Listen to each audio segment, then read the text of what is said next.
masalahnya kan. Sekarang kita udah hampir menuju ke pertengahan season dan kita akan langsung melihat seperti apa draft ban and pick-nya di game yang pertama. TikTok, TikTok, TikTok. The clock is ticking ya. Iya betul banget. Makanya nggak bisa terlalu cepat, nggak bisa terlalu lambat juga. Kita dikejar sama waktu 9 minggu MPL berjalan. Jangan terlalu santai, tapi jangan terlalu terburu-buru juga karena semakin kita berlari dengan cepat, seperti yang mungkin Udil pernah mention juga kan di panggung MPL ini kayak maraton. Dan sprint salah, jalan pelan-pelan juga terlalu salah. Benar, dan resikonya tinggi banget, Be. Tapi ini Angela sekarang udah jadi artis nih gue lihat nih. Iya. Rebutan ya. Rebutan 14 kali Angela, semua orang loh. Dan tidak melupakan masih ada Vexana serta Arlott yang bisa dibawakan oleh Rebellion. Ini kalau kita ngomongin soal win rate ya. Win rate dari Vexana dan juga mungkin Arlott ini lumayan besar ketika digunakan sebagai satu tim, sebagai teammate. Iya. Tapi bagaimana dengan Cloud nih, Be? Marksman yang untuk beberapa tim itu bisa dibilang jadi prioritas bahkan sampai di respect dan Ya, Moai mungkin ketika kita berbicara Vexana dan Cloud kayaknya bakal oke banget untuk di pick di 2 pick atas bagi Rebellion. Tapi Kari ternyata jawaban dari Moai. Mereka ingin bermain dengan metode front to back. Karena jangan-jangan nanti kita akan melihat bagaimana metode Kaja dan Kari dimunculkan kembali dari kubu Rebellion. Dan sebenarnya kalau bicara tentang artis ya dari Angela, Fredrin juga nih udah mengikuti jelaknya, kayaknya udah jadi selebgram sekarang. dia artis senior nih. Artis senior. Ya kebetulan kita Artis mungkin junior. masih trending juga untuk Angela solo kill kemarin. Jadi Waduh. masih hangat topik untuk Angela ini. Iya betul. Di mana-mana Masih hangat relate, sekali. ya masih relate jadinya. Nggak kaget kalau seandainya Angela lagi dan lagi harus menjadi perbincangan hangat di MPL. Oh berarti Angelanya memang mau dipakai buat counter Fanny mungkin Angela ya. Gebuk namanya itu. Angela gebuk, iya. Tapi ya balik lagi nih ngomongin soal Angela, kombinasi Angela bisa sama Cici, bisa sama jungle kayak mungkin Barat juga yang masih open, tapi Pakito yang akhirnya sekarang menjadi prioritas juga nih, Be. Tapi Cloud Angela, kita udah pernah ngeliat ini Lim. Super Rawat Supriyadi mainin Cloud Angela, gak perlu banyak-banyak mungkin item. Modal 3-4 item aja dia udah bisa membungkam lini belakang dari lawan-lawannya. Ya mungkin bisa juga, tapi komen dari Audi pastinya lawan Kiboy idola saya, bikin saya lebih semangat. Ini Tapi relate ya. sebelumnya kurang semangat nih. Ya, kurang semangat. Mungkin semangat sih Lim, terbukti ya bisa dibilang Audi yang cukup bisa aktif ya mengalahkan beberapa senior-senior seperti Vin, Red pada saat itu di season 12. Tapi aku ngelihat ada performa yang hilang sih jujur dari Audi TZ. Season Season 12 kan kayak dia shining banget gitu kan. Oke. Tapi kayak di season ini kita masih belum melihat, bahkan kayak kalah bersinar sama yang lainnya. Atau mungkin ini adalah efek dari tidak adanya heist. Ketika kita berbicara konektivitas antara Romer dan Goldlane, ini kan mau nggak mau akan sangat connect. Dan itu dia yang baru aku mau bilang. Kalau ada Kari, Kaja sangat-sangat memungkinkan untuk muncul. Sehingga permainan pick off menuju ke playoff dari Rebellion mulai dari sekarang ini misinya. Karena kalau bicara tentang statistik juga ya, win rate pick off power dari Rebellion itu cukup tinggi. Apalagi dikombinasikan juga, dan ini harusnya ban karena Valentina. Iya, nutupnya ke Valentina biar midnya juga habis. Tapi biasanya Angela mid loh. Bisa di flex mid. Cuman nah itu ngomongin soal Angela. Menurutku Angela ini salah satu counter pick off loh. Kayak siapapun yang ditarik aja, kena hard guard ada flash of the OC, selamat. Harusnya. Jadi miscalculate ya. Selama di mid game, late game. Tapi kalau dimanfaatkan dengan early game temponya mungkin secepat mungkin bisa diamankan. Menurutku not bad sih, kalau misalkan emang Rebellion mau coba maksimalin gimana Kaja ini untuk ini early game lebih tepatnya. Tapi masalahnya kalau misalkan match up-nya dia nih, match up-nya dia ya Tigreal atau bahkan mungkin hero-hero utility yang sangat-sangat powerful. Let's say di sana mungkin masih ada Ruby juga yang terbuka dan Novari yang sudah di-ban, otomatis berarti hero-hero DPS yang tersisa buat combo bareng sama Kajanya. Mungkin seperti Lilia yang masih terbuka atau bahkan mungkin Lunox, tapi Lunox kemarin kita udah lihat Suns menggunakannya, even itu Suns ternyata di depan Ahron yang rambutnya kayak Lunox ternyata masih belum efektif. Bener tuh, mirip Lunox, mirip Benedetta tipis-tipis ya. Benar. Tapi ya ngomongin Lunox, gue ngeliat kemarin Lunoxnya Suns pun gue nggak ngeliat concentrate, kayak di patch terbaru kan memang Lunox sebenarnya spellcam bisa jadi penet kan. Iya. Nah itu yang nggak ada. Nah ngomongin untuk Kaja nih, kalau seandainya Kajanya nggak pakai burst damage di mid lane, di awal Kaja Kari kan nggak bisa, Be. Gak bisa banget. Dan menurutku kalau mau main chain CC juga udah ke ban tuh Arlott-nya. Jadi mau gak mau Kars juga gak bakal bisa follow up untuk 4-man move. Dengan menggunakan Fredrin, Kaja dan juga Arlott. Akai juga di ban untuk menutup potensi bagaimana kehadiran dari combo Akai yang nantinya bisa menjepit karena Fredrin sangat-sangat minim atas utility. Vexana juga di ban. Burst damage-nya dari Curse juga sangat-sangat menjengkelkan. Tapi kalau masih ada beberapa hero yang tersisa, menurutku ya tadi Lilia yang bisa di-mention. Atau Valentina ya. Atau Valentina kalau emang mau mainnya burst damage dari early game. Kayaknya lebih cocok Valen sih. Untuk combo sama Kaja ya di awal nutupin. Karena ya sistem DPS lagi-lagi durasi dari Defenders Planter nggak cukup buat pick off kan. Atau bermain X-Pillen dulu karena Benedetta masih terbuka dan Pakito match up-nya jadi cukup oke untuk bisa dimainkan. Sehingga seenggaknya Kars ada jawaban nih untuk split push yang bisa dimainkan atau cut lane yang bisa dimainkan sama Boots. Karena memang ada celah sih yang cukup besar dari Rebellion. Iya. Esports Bisa jadi ini. nanti ternyata Onyx emang membawakan Angela mid lane sehingga Gord bisa jadi opsi mereka. Yap. Oke, lapu-lapu, wow. Wow, lapu-lapu. Mereka mau team fight. Mereka berpikir kalau nantinya Suns akan mengambil hero di pick bawah. Berarti Angelanya kemungkinan akan dibawakan oleh Keyboy. Dan satu hero tank jungle seperti Barat yang terbuka mungkin bisa dibawakan oleh Kairi. Bisa Barat juga enak banget ya. Buat lawan Fredrin kayak resilience-nya juga lo bakal enak banget lah. Ya ini jadinya lapu-lapunya ngedinai kalau misalkan Suns ngepick ke arah Gord. Jadi Gordnya nggak bakal bebas secara kalau kita ngomongin manuver. Karena udah pasti burst damage dari lapu-lapu dengan Brave Fighters akan mengganggu sekali untuk Gord yang minim akan hero dash. Ini mencoba nyelamatin gerak dari Fedrin ya, tapi Barat yang Barat. bahkan kemarin sempat hampir terlupakan ya. Iya, dia turun karena Fredrin sama Baxia sih. Menurut gue itu betul. lebih priority daripada Barat. Tapi ini pembuktiannya nih, Angelanya bakal ada di mana dan ternyata ada di mid Ruby. lane. Ruby yang nutup. Wow. Oh, berarti kemungkinan untuk Valentina bisa muncul kali ini atau bahkan malah Gordnya dibawakan oleh Swallow. Burst damage apa? Mid lane burst damage Odette. Odet boleh karena nggak ada efek knock-up yang begitu banyak, tapi masih ada Pakito masalah utamanya. Dan juga Ruby ya, Ruby. bisa cancellation. Tapi Ruby masalahnya nggak bisa cancel untuk Swansong karena dia tidak menimbulkan efek dari knock-up airborne. Ya only knockout ya. Paling Detonos kalau mau kepaksa kali Yap. ya. Kayaknya terlalu mahal sih kalau di team fight dari area objektif. Kayak mendingan Telun yang pegang retribution-nya aja. Biar bisa didapetin secara gratis. Ngedelete satu pemegang retribution, itu bakal jadi poin plus juga buat teman-teman dari Onyx dengan Barat Speak. Oke, ini dia pembuktiannya nih. Mid lane-nya, dia butuh banget magical power nih dari Rebellion. Apakah asuransinya ada di mid juga? Karena kalau ngomongin asuransi sebenarnya Kari itu udah item dependent banget. Dia nggak boleh yang terlalu farming juga. Dan Loi. Oh, Loi Kaja, menarik sekali. Ini pernah dibawain sama Rebellion Blitz. Iya. Tapi aku lebih suka kalau misalkan tadi Arlotnya yang dibawakan dibandingkan dengan Kaja. Karena kita tahu Iya sendiri, kan? chain CC-nya dari Dispersion Rotation itu akan benar-benar bisa menimbulkan efek vengeance biar dia tuh damage-nya bisa 2 kali lipat terus-terusan. Ya apalagi dengan teleportnya itu loh. Farlane tuh jadi kayak was-was banget pasti dari Onyx juga. Adanya teleport. Cuman ya Loi, gue ngeliat dari Loi ini seandainya di early-nya dia gagal untuk mainin rotasi, impact Loi-nya ini langsung drop banget loh. Dan menurutku agak berat untuk bermain Luoi di sini. Yang bisa ditangkap adalah mungkin menuju ke arah Ruby dan Barat. Sisanya hero dash ability. Jadi kemungkinan besar teman-teman dari Rebellion harus menekan sedikit ke area dari side lane-nya. Entah XP lane, entah gold lane. Pokoknya bikin agar mereka tidak mencapai power spike tertingginya. Oke, Cheesepeak kembali muncul satu surprise break dengan adanya Luoi di tangan Rebellion. Tapi ini akan menjadi game pembukaan kita di match yang pertama. MPL Arena mana suaranya? Ramai sekali. Rame ya. Hari Minggu ya. Hari Minggu libur ya, liburannya di MPL Arena. Oke, balik lagi early game Loi. Sebenarnya clear lane Loi ini jadi agak manja ya, karena rata-rata yang gue lihat juga dari gameplaynya Loi selalu ada roamer yang nemenin untuk clear dari wave tengahnya. Iya, karena dia juga bukan tipe hero yang clear wave-nya cepat. Dan mau nggak mau kalau kita berbicara Luoi, sekali aja dia tidak mendapatkan ganking yang optimal, kehilangan 2 lane aja, itu dia udah pasti jadi plus 8. Apa tuh bang plus 8? Plus 8 ini berarti Luoi-nya itu paling miskin atau paling rendah goldnya di timnya. Sehingga mau nggak mau dia perlu yang namanya item ROM nanti. Gue lumayan setuju sih, apalagi recovernya susah ya. Loi kan bukan tipikal farming loh. Jadi tinggal sedikit juga agak susah. Tapi untuk emblemnya cooldown ternyata. Oh, dia main Inspire dan juga Wilderness Blessing ditambah lagi dengan adanya Lethal Ignition. Dia sepertinya akan bermain menuju ke arah Light Intransion. Tapi permasalahannya ketika membawakan emblem mage seperti ini, otomatis mananya akan lebih boros dibandingkan dengan base camp emblem. Cewek. Di arah top lane nampaknya kali ini cewek sudah mulai harus mundur, berhati-hati karena Audi TZ sudah mulai rotasi ke arah top lane.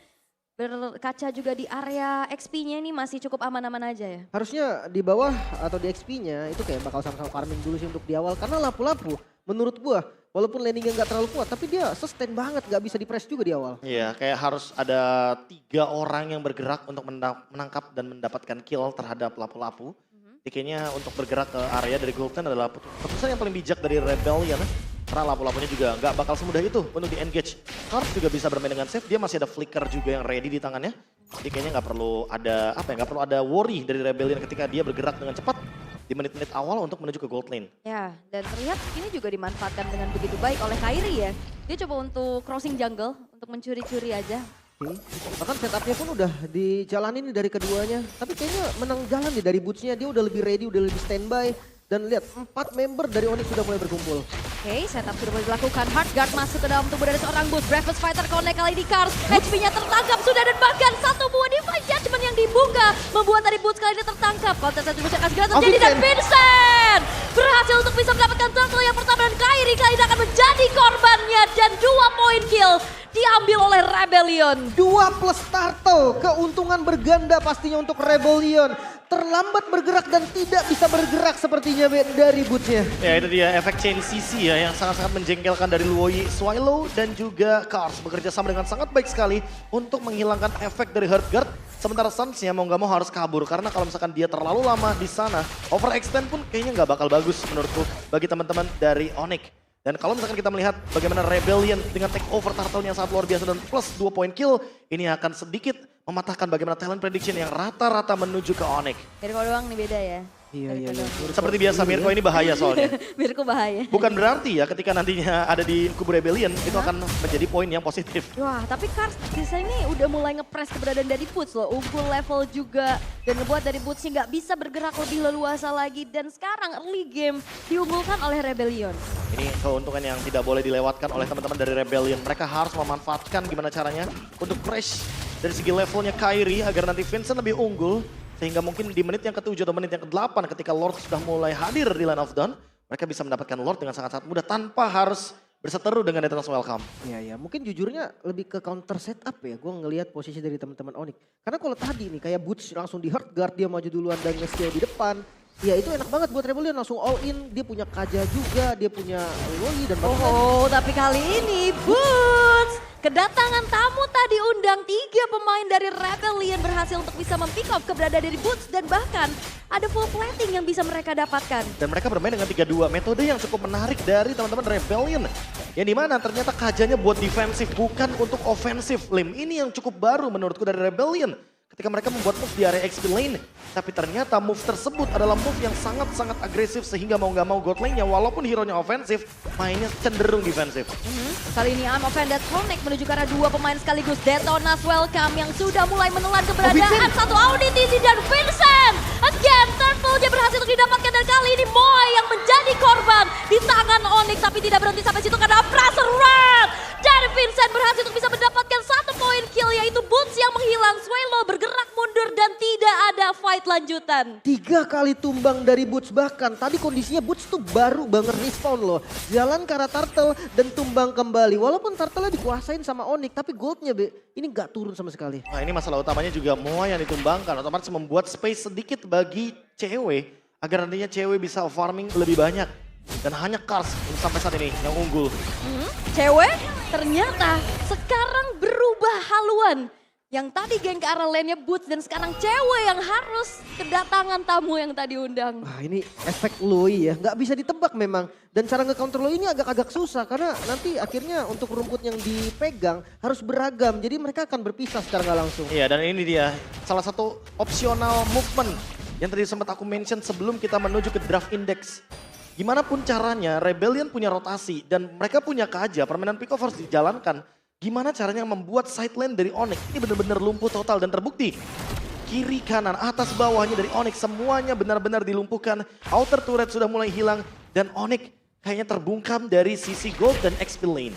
Dan jangan lupakan ini Retribution Vincent tuh ya. Itu dia. Ngeri banget. Dan kali ini efek soundnya Connect Kairi ada Heartguard yang membuat dirinya pun semakin durable di depan dan tidak bisa dipunish oleh pemain-pemain dari Rebellion dengan secara mudah. Bahkan Kiboy pun agak ragu tadi mau nge-backup ya. Posisinya nggak bakal enak juga kalau Kiboynya nge-backup mungkin spell bisa keluar atau dia yang akan dipunish. Wah ini mau nggak mau harus digunakan dari Eternal Welcome for defensive. Dalam keadaan dia terkena dispersion rotation. Jadi ketika ada team fight di area Turtle, kemungkinan besar Kairi tidak akan memiliki ultimate di waktu yang tepat. Dan kalau misalkan setup seperti ini pun akan sedikit dipatahkan, Rebellion harusnya bakal punya rotasi lebih bebas. Ya. Mereka akan bergerak lagi dan lagi dengan 3-man move. 3-2 lagi posisinya. Tapi bedanya sekarang, lihat Onyx dia lebih aware dengan beberapa rumput yang penting dan bahkan di counter setup duluan. Oke, ada satu buah diversion. Vincent mendapatkan perfect turtle-nya. Keyboy bakal coba dulu ditabrak. Masih bisa mundur dan flicker. Breakfast Fighter dari Gams yang berhasil untuk menangkap Keyboy. Dan kali ini Kairi-nya terjebak sendirian. Tidak bisa kemana-mana dan mega kill diamankan oleh Vincent. Apa yang terjadi Onyx? Mereka seakan kehilangan temponya. Mereka kebingungan mau fight ke arah mana karena depannya kena, belakangnya kena. Dan Swallow tidak pernah muncul di map. Ini yang paling penting menurutku bagi teman-teman dari Rebellion dan itu dia. Surprise! Happy birthday. Satu buah dispersion yang membuat kali ini cewek terkejut. Pick off kembali berhasil untuk didapatkan oleh Rebellion. Ini gimana kita bahas lane jauh ya, karena kalau lane tengahnya aja udah langsung ditelein terus. Tapi kalau ngomongin lane jauh sedikit nih Be, Cloud atau Pakito? Kayaknya di posisi seperti ini mau nggak mau harus Pakito sih, Lim. Kalau misalkan Cloud lagi, Lim, dan tanpa ada penjagaan, menurutku Cloudnya nggak bakal bener-bener dapetin momentum yang tepat. Karena kalau seandainya di sini udah kita lihat nih, boots-nya udah fail dari awal. Daripada dia yang harus nantinya ditugaskan untuk join team fight dan minim akan mungkin dari segi utility, level, dan bahkan mungkin dari segi itemnya juga. Ya mau nggak mau, tugas terakhir dari Boots adalah pegangin lane jauh, cover cewek sebisa mungkin karena cewek bisa menjadi harapan di late game-nya nanti. Ini kalau ada Luoy ini tidak tenang lah hidup ya. Iya, rumputnya harus sama-sama dijaga, tapi jadi renggang tahu nggak? Mereka tuh jadi kayak nguasain satu zona, mereka sendiri-sendiri di masing-masing rumput. Dan masalah utamanya adalah karena Swallow-nya dari tadi tidak terlihat di map, Lim. Jadi nggak bisa ditebak rumput mana yang kira-kira bakal diteleport ketika menggunakan diversion. Dan gak ketebak juga siapa yang ditargetkan. Tadi satu-satu semuanya termakan dan sekarang kembali. Dan formatnya sih, Aul. Formatnya beda-beda. Lim tadi mungkin udah sempat ngeliat juga bagaimana awalnya Swallow membawa Vincent. Tiba-tiba ternyata di bagian top lane dia bawanya Cars. Dan ternyata ketika di bottom lane bawanya Audi TZ. Semuanya beda-beda. Semua call-nya tuh kayak bener-bener kayak mengundang untuk team fight dan biarkan Moe untuk farming sebebas mungkin. Siapapun yang dibawa intinya bawa masalah lah ya. Bawa masalah. Bawa masalah. Oke, dan gue belum melihat Angela ini sebagai jawaban nih dari rotasi-rotasi yang dimilikin sama Swallow juga. Nah, ngomongin soal Angela, ini magical damage satu-satunya loh, Be. Dari teman-teman Onyx. Udah mulai sering ya kita ngeliat Angela jadi mid satu-satunya source damage magic. Ya, kayaknya sekarang lebih berfokus sama para marksman. Sehingga nanti damage late game-nya benar-benar hanya bergantung kepada Cloud. Masalah utamanya durability-nya cukup rapuh. Karena boots-nya udah 3 kali tumbang dan bahkan Kairi. Oke. Seperti tidak sekuat itu untuk di lose condition seperti ini. Iya ini mau tetap kontes nih kayaknya Kairi. Bakal coba untuk maju, dia pede. Dengan adanya hard card yang ready tapi Breakfast Fighter sudah diaktifkan oleh Karski Boy. Konsil ketahuan. Dan kali ini akan menjadi adanya kontes yang cukup besar. Dan Vincent again dengan retribution-nya. Tapi lihat bagaimana kali ini Blazing Duet mencoba untuk mundur. Dan Vincent akan memimpin jalurnya peperangan. Pressure rat dibuka tapi lihat bagaimana Kars bakal coba untuk memfollow keberadaan pemain-pemain dari Onyx. Belum ada yang tumbang, tapi zoning out yang bagus banget tadi dari Kars bisa memukul mundur Onyx. Bahkan Heartguard pun gak nolong sama sekali. Dan kali ini masih ingin memberikan pressure lebih dari Rebellion. Mereka ingin mengambil semua resource yang ada dari Onyx. Dan bahkan kalau kita lihat dari item, perbedaan itemnya aja udah sangat-sangat signifikan sekali. Necklace of Durance dari Swallow adalah jawaban dari Suns dengan heal up yang sangat-sangat cepat dan intens. Ketika Fleeting Time sudah menjadi jawaban, tapi apalah daya Fleeting Time. Karena point kill dari Onyx tidak bertambah satu pun. Dan Fleeting Time effect-nya tidak akan bisa terproc dengan maksimal. Kali ini Lord-nya memang sedikit mungkin bisa di-deny atau bahkan bisa dihilangkan dengan cepat. Tapi kerugian yang dibawakan dari kubu Rebellion akan bertambah hampir sampai dengan 10.000 gold difference. Ini juga dua hero yang harus punya stack kan. Iya. Ini kalau wave nggak datang kan ini susah nyari stacknya. Dan pasif turretnya udah di-bait loh ini satu persatu. Ini bisa dicicil loh base turret. Kelihatan kali ini Lordnya juga udah mulai masuk ke dalam satu buah base turret dari top lane. Kars masuk kembali dengan ada satu buah Breakfast Fighter. Tapi tidak ada target yang terkena. Sehingga kali ini Onyx masih mencoba untuk defensif dengan cukup aman tanpa keluar dari teritorinya. Masih cukup aman, tapi jujur Onyx memang di akhir-akhir ini gue nggak sekali loh ngelihat Onyx under pressure. Dan menurut gue memang inilah dampak dari perubahan yang terlalu cepat. Dan ini juga game fact yang cukup menarik. Baik aplikasi baru GoPay, yang dimana ini adalah pertama kalinya Luwei muncul di MPL Indonesia Season 13 sejak terakhir kali digunakan 742 hari lalu. Dan dimainkan oleh Udil.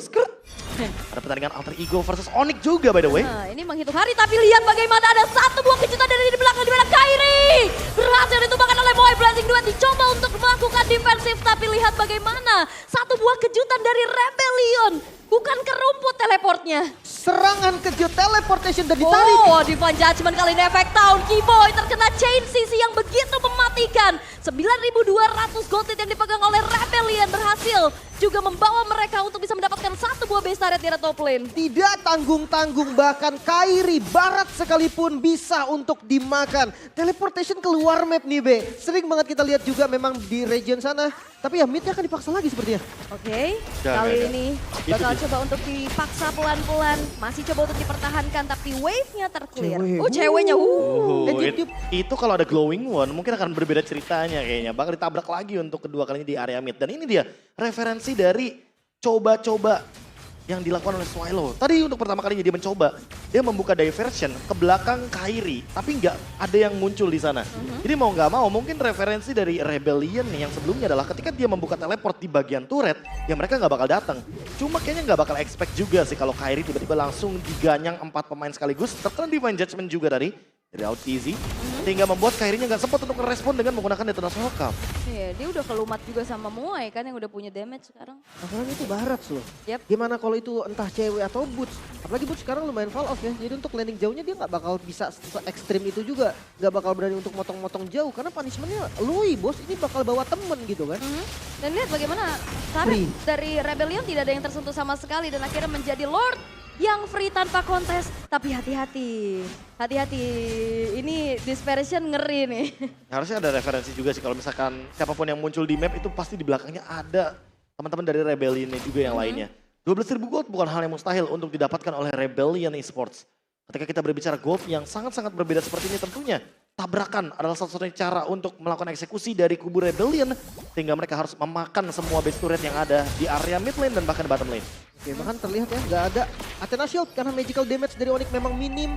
Dan sekarang dengan Lord yang sudah enhance ditarik lagi nampaknya di cancel. Oke, ada cancellation tapi lihat bagaimana kali ini Divine Judgment ya. Kars mencoba untuk lompat ke arah belakang. Kibo yang menjadi targetnya. Hardcore sudah terbuka dan Blazing Duet dari cewek. Vincent mencoba untuk menelan semua damage tapi Lord sudah mulai masuk di arah top lane. Perlahan-lahan Kairi bakal coba untuk mempertahankan diri di lini paling depan tapi AudiTZ.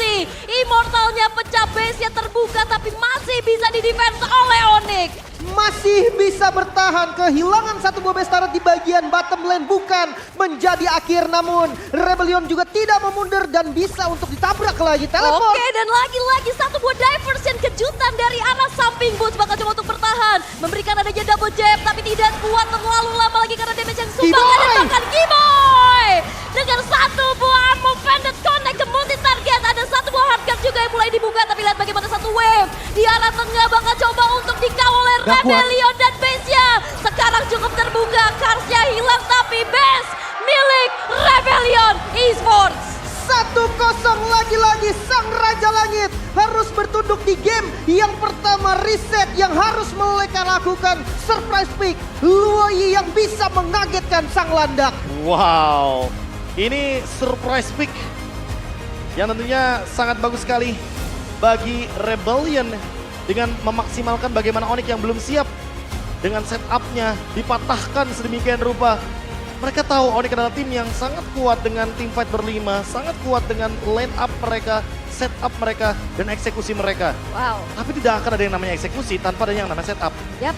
Dan hal tersebut yang dipatahkan sejak awal. Ini mau ngantisipasi Luoyi-nya juga gimana ya? Mungkin kalau ngomongin antisipasi ya kalau udah prepare nih, maksud gue seperti contoh di game kedua, mungkin bisa karena dia akan lebih aware lagi nih sama rumput-rumput yang berpotensi buat ditelein. Yap. Tapi kalau di game pertama dan di match pembuka juga gitu kan, mereka kayak belum siap gitu sama Lui. Ini kayak brutal banget gak sih tabrakan-tabrakan itu loh tiba-tiba di belakang. Itu loh yang dia diversion ke satu base turret. Itu the luar map itu, makanya Iya. nggak akan ke spot sama sekali. Sama Kairi pun tadi mungkin nggak ngelihat dari lingkaran Oh kalian. nggak ada ancang-ancang itunya ya, Iya, nggak bayangannya siap. ya. Kalau Kairi lihat, gua rasa dia udah akan siapin detonasi. Ya udah pasti sih, untuk menghindari gerakan-gerakan yang cukup beresiko ya dengan menggunakan detonas, mau nggak mau daripada nanti dia bakal dimakan duluan. Iya Dan kan? memang semuanya ada efek imun tersendiri gitu loh. Benar. Salah satunya adalah Baras, tapi apalah daya kalau misalkan Barasnya sendirian dan tidak ada Angela juga nggak ready juga hingga akhirnya walaupun tadi udah sempat kita lihat cewek dengan defense yang luar biasa, manuver Blazing Duet yang sangat-sangat on point dan zoning yang cukup mengerikan ya bersama dengan Suns. Tapi eksekusinya tidak begitu optimal. Karena lagi dan lagi ketika Kiboy menangkap 3 pemain, tidak ada yang nge-follow up di sana. Minimnya damage magic tadi yang udah sempat kita mention, karena tidak ada area of effect juga, area hanya mengandalkan Blazing Duet. Jadi kayaknya Cloud tidak menjadi solusi untuk di game kali ini. Dan Rebellion dengan strat yang begitu luar biasa, Luoyi-nya juga bahkan sudah bisa sangat-sangat perform. Apakah menjadi jawaban dari player of the game kita yang menjadi sebuah pertanyaan dan Ya. tegang, muka intens, permainan yang Mas David. luar biasa. Dari Swallow yang sepertinya benar-benar kayak lagi panas banget. Tapi ingat, menurutku jangan overheating. Benar. Jangan sampai overheating karena jatuhnya kalau overheating akan ada gerakan-gerakan tambahan yang tidak dibutuhkan oleh tim. Yes. Oke, tapi ya kita lihat bagaimana Swallow dengan debut Luoi-nya setelah di season 9 terakhir kita lihat yang digunakan oleh Odil. Berimpact luar biasa dan membawa asa untuk Rebellion. Mungkin bisa kali ini memecahkan curse atas Onyx. Tapi kalau ngomongin curse atas Onyx ya, ketika memang nantinya akan menangkan pertandingan lawan Onyx, mungkin ada satu hal yang pengen aku bahas. Tapi sebelum itu kita ke highlight dulu. Dimana ketika kita berbicara highlight, kita berbicara soal team fight besar yang selalu diunggulkan dari kubu Rebellion. Ketika kita berbicara soal Luoi teleportation di level yang keempat. Dan gak cuma sekali Lim, ini berkali-kali loh. Lihat, referensinya beda-beda. Awalnya Swallow Vincent. Di bagian top lane kita melihat beda lagi nih. Ada Swallow, Auditizi, dan Vincent. Nambah lagi nih membernya, ya kan? Terus ketika di bagian dari objektif cuma berdua sama Kars doang. Iya ya, gue masa penasaran nih Be sama efek dari fall off-nya dari Boots ini. Entah kenapa ya, kayak Pakito, hero yang menurut gue dia lumayan kuat, tapi kayak nggak ada apa-apanya jadinya Be. Ya karena dari awal Turtle aja dia udah dihancurkan duluan sih Lim. Itu salah satu alasannya kenapa mungkin kita tidak bisa melihat performance dari Pakito yang biasanya kita lihat Pakito ini selalu bisa memenangkan match up laning phase. Zoningnya juga biasanya luar biasa. Tapi sampai dengan saat ini bahkan jangankan zoning, untuk mendeteksi aja di mana Swallow berada itu susah banget. Karena dari awal aja kalau teman-teman lihat di pas bagian Rebellion nge-push mid lane, itu Swallow nggak pernah muncul sedikit pun di map. Dan itu yang membuat teman-teman dari Onyx kesusahan untuk membaca gimana caranya rotasi yang dijalankan oleh teman-teman dari Rebellion bisa ketebak. Iya. Kayak ada teror sendiri lagi gitu ya. Benar-benar. Di mana nyarinya nggak ada, tiba-tiba ada di belakang. Pas dari base pun gue pikir biasanya ya Luoi itu pas udah nge-push base. Agak susah karena teleportnya kelihatan gitu kan. Kecuali memang main di pinggir, di atas ataupun di bawah. Tapi ternyata masih efektif loh. Dan tetap ilmu padi. Ilmu padi Mas David. Ampun pu, sepuh. Iya. Ya walaupun sebenarnya stikernya dari Rebellion tabrak aja. Itu tabrak sih sebenarnya. Tabrak terus sih tadi Dari sebenarnya. real tabrak. Tabrak aja tapi terus. Tapi ini yang mau aku bahas. Rebellion di season 13 mengalahkan RRQ Hoshi. Oke. Dan kali ini mereka berada di match point melawan Onyx itu sendiri. Ini kayaknya bisa menjadi penghancur dari Royal Derby itu sendiri. Rebellion, sang banteng Rebels. biru. Iya Ya, sih. ya kali ini udah mulai bukan rebels lagi, ini Berontak. bener-bener berontak sang matador jatuhnya. Tapi ini berarti relate banget sama apa yang Bang Gabe bilang ya. Kayak Rebellion kalau main dengan berhadapan The dengan unstable yang team. iya maksudnya dengan tim yang memang sangat-sangat kuat, dia juga bisa jadi ikut kuat Nah gitu tapi loh. menurutku akan lebih baik kalau seandainya Rebellion seperti ini terus. Iya. Kalau seandainya lawan siapapun. Jadi Benar. nggak cuma lawan yang ada lagi di bawah atau tiba-tiba di atas jago atau enggak. Menurutku konsistensi itu yang paling dibutuhkan ketika kita berbicara soal liga yang berjalan. Yap. Nah, menurutku ketika emang Rebellion udah punya gameplay seperti ini, gameplay yang notabene walaupun mungkin nanti harus membuang satu band pick yaitu adalah Luoi, setidaknya mereka akan ada referensi gameplay yang lebih banyak. Dan itu yang nanti akan ada variabel baru untuk Rebellion ketika nantinya berhadapan dengan tim-tim lain. Mulai dari Onyx dulu startnya. Mungkin contohnya kayak kemarin EVOS alfanya ya gitu ya. Contohnya kayak gitu. Iya, Atau Alter Ego referensinya. Alter Ego itu kemarin sempat bawain Ruby Gold Lane lawan Onyx. Dan memang tidak berhasil. Kalau berhasil, aku yakin itu Ruby Gold Lane bakal dipakai terus sama Alter Ego. Benar. Karena Onyx lagi dan lagi. Dan bisa jadi ini bakal jadi satu power hero yang akan di last pick. Kalau teman-teman dari Rebellion. Loh, ini Rich Bentar, Guy bentar by nih, bentar UBS nih. Gold ini loh. Gua agak bingung nih jujur nih sedikit Loh. nih. Rich Guy by UBS Gold nih Kairi nih. Nah tapi lagi dan lagi berarti harus dipertanyakan bagaimana pattern farming sendirian. Dan itu Iya. yang menandakan kenapa Kairi selalu terpick off di lini depan. Cuman 10.000 gold tadi kalau nggak salah lihat gue Be. Iya, Perbedaannya. 10.000 gold perbedaan. Berarti cuma Kairi yang paling memiliki uang. Ya. Oh, menurutku cewek emang gak dapetin ruang aja sih Lim. Karena berarti kan yang kita lihat yang dipatahkan dari awal oleh teman-teman dari Rebellion adalah XP lane, gold lane, XP lane lagi, gold lane lagi. Baru Jadi, jungle dari baru belakang. jungle terakhir. Benar-benar. Tapi jangan lupakan juga retribution dari Vincent yang lagi wangi-wanginya juga nih. Wangi banget sih. Sama Ini